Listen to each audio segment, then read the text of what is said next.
Hello friends, this is Narendra Singh. This is Kamal Singh Chauhan. This is Surendra Kumar, BSc part third. Friends, आज हम network प्रमेय के द्वारा थेवेनिन प्रमेय, नॉर्टन प्रमेय और अधिकतम शक्ति संचरण प्रमेय का सत्यापन करेंगे और इसका जो सिद्धांत है उसके लिए मैं नरेंद्र को बुलाऊंगा। सिद्धांत में पहले हम थेवेनिन प्रमेय समझते हैं। थेवेनिन प्रमेय में थेवेनिन का कहना ये कि एक ऊर्जा स्रोत, एक परिपथ जिसमें बहुत सारी ऊर्जा स्रोत और बहुत सारी प्रतिबाधाएं लगी है, तो उसको हम एक ऐसे तुल्य परिपथ से प्रतिस्थापित कर सकते हैं जिसमें केवल एक ही वोल्टा स्रोत और एक ही प्रतिबाधा श्रेणी क्रम में जुड़ी हुई है। तो इसमें जो एक ही वोल्टा स्रोत लगी होती है उसे हम ई इक्विवेलेंट और एक ही जो प्रतिबाधा लगी हुई है उसे हम आर इक्विवेलेंट कहते हैं। ई इक्विवेलेंट को थेवेनिन वोल्टा भी कहते हैं और आर इक्विवेलेंट को थेवेनिन प्रतिबाधा भी कहते हैं।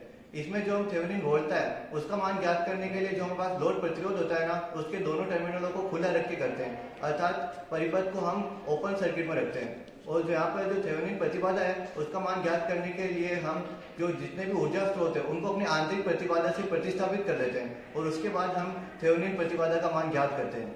अब आते हैं हम नॉर्टन प्रमेय में। नॉर्टन प्रमेय में नॉर्टन का कहना यह है कि एक ऐसा परिपथ जिसमें बहुत सारे ऊर्जा स्रोत और प्रतिबाधाएं लगी हुई है उनको हम ऐसे तुल्य परिपथ से प्रतिस्थापित कर सकते हैं जिसमें एक ही धारा स्रोत और आई एन और एक ही प्रतिबाधा आर एन वो दोनों समांतर क्रम में जुड़े हुए हैं। तो इसमें हम जो थेवेनिन आर एन और आई एन होता है ना उसे हम नॉर्टन धारा कहते हैं और यहाँ पर जो आर एन होता है उसे हम नॉर्टन प्रतिबाधा कहते हैं। नॉर्टन धारा का मान ज्ञात करने के लिए हमारे पास जो लोड प्रतिरोध होता है उसके दोनों टर्मिनलों को हम लघुपतित कर देते हैं, यानी शॉर्ट सर्किट कर देते हैं और तब हम धारा का मान ज्ञात करते हैं जो हमारी नॉर्टन धारा प्राप्त होती है। और यहाँ पर जो नॉर्टन प्रतिबाधा है उसका मान ज्ञात करने के लिए जितने परिपथ में जितने भी ऊर्जा स्रोत लगे हुए उनको अपने आंतरिक प्रतिबाधा से प्रतिस्थापित कर देंगे। तो इससे हम समझ सकते हैं कि थेवेनिन प्रतिबाधा और नॉर्टन की प्रतिबाधा दोनों के एक ही तरीके से ज्ञात करते हैं तो दोनों की वैल्यू भी एक ही आती है। तो अब हम एक डायग्राम देख लेते हैं।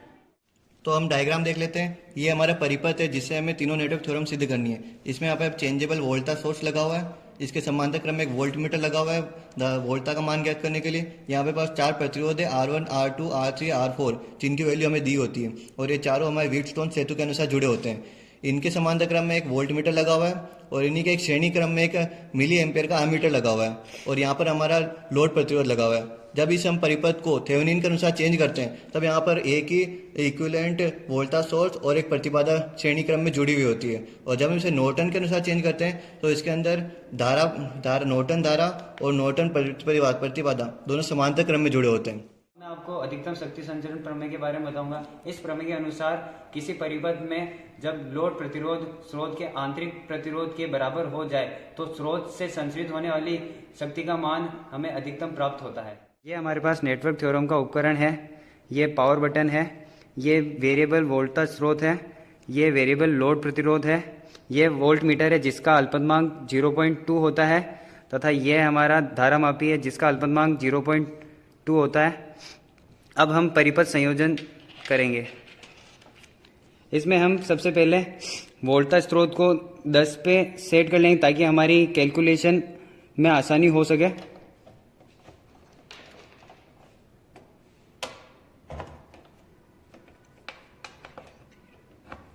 अब हम पावर बटन ऑन करेंगे। जैसे कि आप देख सकते हैं ये अभी 10 पे ही है।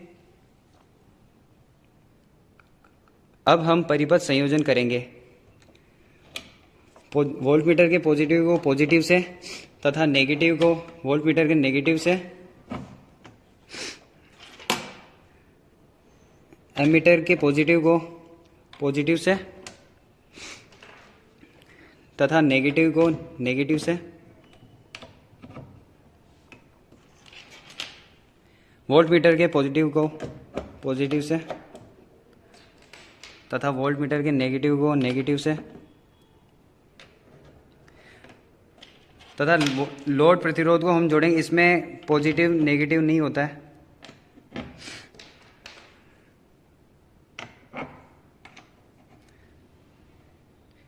तथा इस प्रकार हमारा परिपथ पूर्ण होता है। परिपथ को जोड़ने के बाद अब हम थेवेनिन वोल्टा का मान ज्ञात करते हैं। परिभाषा के अनुसार हमें थेवेनिन वोल्टा का मान ज्ञात करने के लिए परिपथ के लोड प्रतिरोध के दोनों टर्मिनलों को खुला रखना होता है, अर्थात हम यहाँ से लोड प्रतिरोध के दोनों टर्मिनलों को खुला कर देंगे। अब यहाँ से हम पावर ऑन करेंगे। यहाँ पे देख सकते हैं वोल्ट मीटर में कुछ वैल्यू आई है।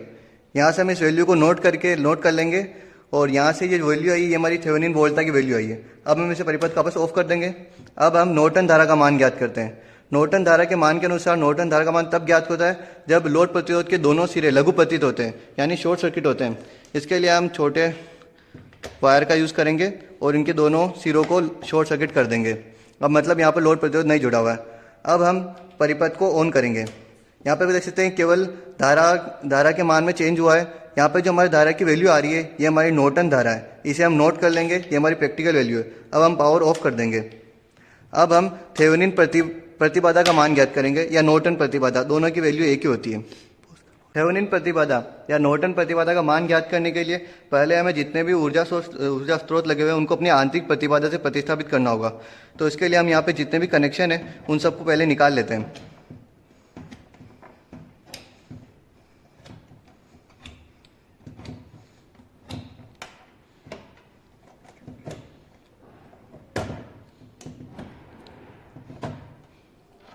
अब इसके थेवेनिन प्रतिबाधा मान ज्ञात करने के लिए हमें एक मल्टीमीटर की आवश्यकता होगी।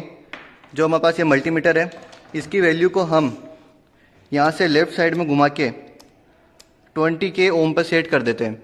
यहाँ पे भी देख सकते हैं लेफ्ट साइड में 20 के ओम पे सेट है और यहाँ पर हमारे पास दो वायर हैं, एक पॉजिटिव एक नेगेटिव। ये पॉजिटिव वाले वायर को हम प्रतिरोध के पॉजिटिव में सेट करेंगे और नेगेटिव वाले को यहाँ पर वोल्ट मीटर में यहाँ पर सेट करेंगे। सेट करने के बाद आप देख सकते हैं यहाँ पर इसकी वैल्यू चेंज हो रही है। यहाँ पे आप देख सकते हैं हमारी एक वैल्यू स्थिर हो चुकी है। इस स्थिर वैल्यू को नोट कर लेंगे और यहाँ से हमारे पास थेवेनिन वोल्टा का मान ज्ञात हो जाता है, प्रतिबाधा का मान ज्ञात हो जाता है। तो जो हमारा प्रायोगिक मान प्राप्त हुआ है वह हमारे सैद्धांतिक मान के बराबर है या नहीं है, इसके लिए हम इसकी गणना करेंगे। तो इसके लिए हमको पहले से ही वी इनपुट का मान 10 वोल्ट दे रखा है और हमें पहले से ही हमारे मान दे रखे हैं, जहाँ R1 220 ओम है, R2 220 ओम, R3 470 ओम है और R4 10 किलो ओम है। तो थेवेनिन वोल्टा की बात करें तो इसका फॉर्मूला होता है VR4 upon R1 plus R4 minus VR3 upon R2 plus R3। जब हम इस पूरे फॉर्मूले में इन सब के मान पुट करते हैं तो हमें इसका मान प्राप्त होता है वोल्टा थेवेनिन वोल्टा बराबर 2.973 वोल्ट। और उसी प्रकार हम जब थेवेनिन प्रतिरोध की बात करें तो इसका फॉर्मूला होता है R2 R4 upon R2 plus R4 plus R1 R3 upon R1 plus R3। जब हम इसके पूरी वैल्यू पुट कर देते हैं तो हमारे पास इसका मान आता है थेवेनिन प्रतिरोध बराबर 365.117 ओम। अब हम नॉर्टन धारा की बात करें तो नॉर्टन धारा थेवेनिन वोल्टा और थेवेनिन प्रतिरोध का अनुपात होती है। जब हम इसका मान पुट करते हैं तो हमारे पास इसका मान आता है 0.0081 एम्पियर, या इसे हम 8.1 मिली एम्पियर भी बोलते हैं। अधिकतम शक्ति संचरण प्रमेय को सिद्ध करने के लिए परिपथ को पहले जैसे हमने जोड़ा था उसी तरह हम परिपथ को पूर्ण कर लेंगे तथा हम इसमें V और I के मान ज्ञात करेंगे। V और I के मान ज्ञात करने के लिए हम लोड प्रतिरोध में परिवर्तन करते जाएंगे। जैसे जैसे हम इस लोड प्रतिरोध के मान में चेंजेस करते जाएंगे वैसे वैसे हमें V और I के अलग अलग मान प्राप्त होंगे तथा इन मानों को हम प्रेक्षण सारणी में नोट करेंगे। इससे हम V और I के मान ज्ञात करेंगे तथा उन V और I के मान की सहायता से हम R तथा शक्ति का मान ज्ञात कर उन्हें हम ग्राफ में प्रदर्शित करेंगे।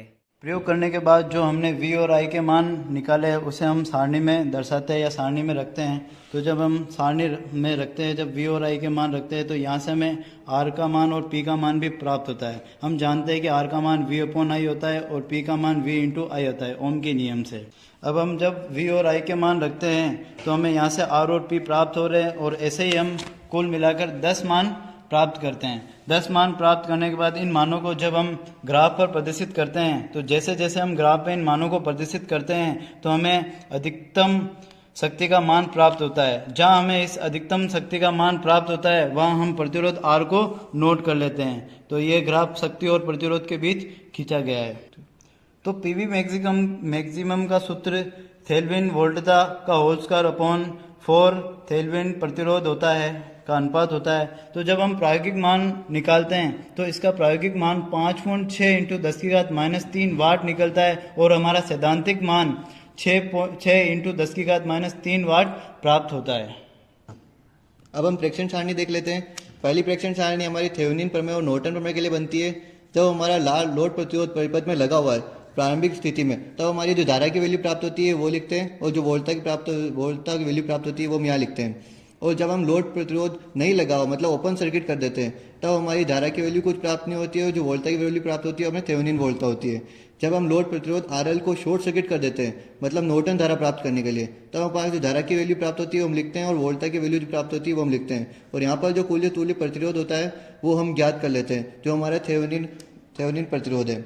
अब हम तुलनात्मक सारणी देख लेते हैं। अब हम तुलना करते हैं कि नॉर्टन धारा सैद्धांतिक क्या प्राप्त हो रही है और प्रायोगिक क्या प्राप्त होती है। ऐसे हम थेवेनिन वोल्टता देख लेते हैं, सैद्धांतिक और प्रायोगिक, और थेवेनिन प्रतिरोध भी देख लेते हैं कि हमारे पास सैद्धांतिक क्या प्रतिरोध प्राप्त होता है और प्रायोगिक क्या प्रतिरोध प्राप्त हो रहा है। ऐसे ही हम अधिकतम शक्ति संचरण के लिए तुलनात्मक सारणी देख लेते हैं। यहाँ हमारे पास RTH और PV का मान जो सैद्धांतिक प्राप्त हो रहा है वो इस प्रकार है, और जो हमने ग्राफ से निकाला है वो इस प्रकार है। और हम इन दोनों का देख लेते हैं कि ग्राफ से जो प्रायोगिक मान आया वो 0.36 किलो ओम आया, और PV मैक्सिमम 5.6 × 10⁻³ आया। तो आप देख सकते हैं यहाँ से हमारा थेवेनिन, नॉर्टन और मैक्सिमम पावर ट्रांसफर थ्योरम तीनों के लिए सैद्धांतिक और प्रायोगिक मान दोनों ही लगभग बराबर है, अतः हमारी थ्योरम सत्यापित हो चुकी है। तो फ्रेंड्स, हमने नेटवर्क प्रमेय के द्वारा थेवेनिन प्रमेय, नॉर्टन प्रमेय और अधिकतम शक्ति संचरण प्रमेय का सत्यापन किया। तो जहां हमारे सैद्धांतिक मान और प्रायोगिक मान बराबर प्राप्त हुए, तो यहाँ हमारा प्रैक्टिकल खत्म हो जाता है। लेकिन हम इस प्रैक्टिकल में कुछ सावधानियां बरतेंगे। तो सावधानियां कैसे क्या होना चाहिए इसके लिए हम बताएंगे।